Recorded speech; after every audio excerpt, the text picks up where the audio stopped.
In this tutorial, I'll show you how to use sub-items in Notion databases. Sub-items let you break large tasks into smaller, manageable steps, making projects much easier to organize. Let's get started. Open the Notion database where you want to use sub-items. This works with table, board, timeline, and other supported database views.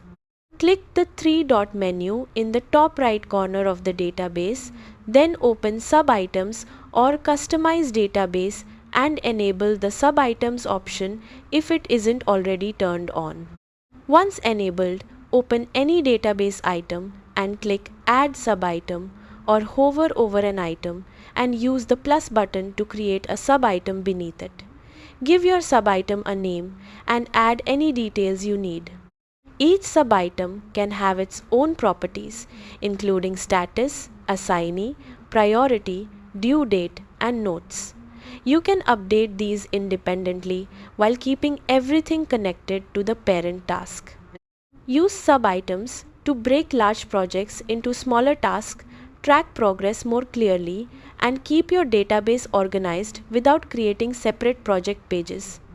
That's how to use sub-items in Notion. Thanks for watching.